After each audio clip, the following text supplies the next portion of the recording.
Sur la forme, il y a tout de même des interrogations. Il y a par exemple Bertrand qui vous pose cette question. Est-ce que vous êtes satisfait de la campagne d'Eva Joly? Est-ce qu'elle a raison de se placer aussi souvent dans la provocation?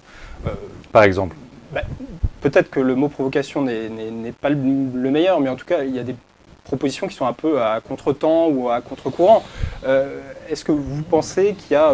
par exemple, au niveau de la moi j'attends un exemple. Je veux dire, est-ce que par exemple, Eva Joly, cette grande Joly, alliance de Bayrou à Mélenchon, par exemple, qui a été rejetée par tous les autres candidats, est-ce que ça n'est pas arrivé à contre-temps ou est-ce que ça n'était pas une surprise pour vous en termes de communication? Je pense que ce qui peut étonner dans la communication d'Eva Joly, c'est son parler vrai. Eva Joly n'est pas une politicienne professionnelle. Elle n'a pas suivi des années de formation en communication politique, ce que font la plupart des responsables politiques aujourd'hui. Et pourtant, le discrédit de la politique n'a jamais été aussi fort. Eva Joly, c'est le parler vrai. Alors, ça peut apparaître comme de la provocation, mais quand elle dit « voilà la réalité de la crise » et « voilà la réalité des ruptures qu'il faut engager », est-ce que c'est de la provocation? Quand elle dit à un moment, dans le contexte, elle dit « les taux de rentabilité, de profit des banques sont comparables à ceux de la drogue ». Alors ça peut apparaître comme une provocation. Quoi? Les banquiers sont des dealers? Non, elle ne dit pas les banquiers. On peut comparer les deux. Sont des Est-ce que dealers. c'est comparable? Quand vous êtes sur des taux de rentabilité qui relèvent d'une prédation, oui, vous pouvez faire cette provocation-là. Quand elle dit... et donc, en même temps, c'est le parler vrai sur le chemin.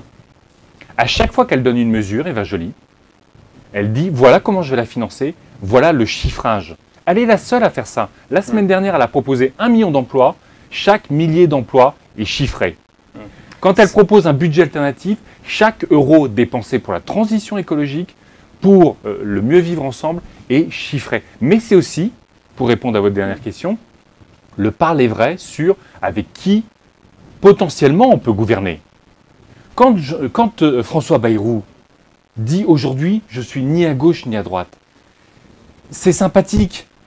Mais franchement, aujourd'hui, est-ce qu'on peut faire une élection présidentielle en laissant un doute si on va gouverner avec Nicolas Sarkozy ou pas? Moi, je dis qu'on ne peut pas être dans ce doute-là.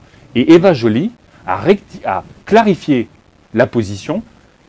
Je suis prête à gouverner avec Jean-Luc Mélenchon, avec François Hollande et avec François Bayrou s'il reste un Européen, ce qui n'est pas encore complètement convaincant aujourd'hui, s'il reste quelqu'un qui veut faire avancer la société, vers plus de démocratie, vers plus d'exigences et qui clarifie sa position par rapport à Nicolas Sarkozy.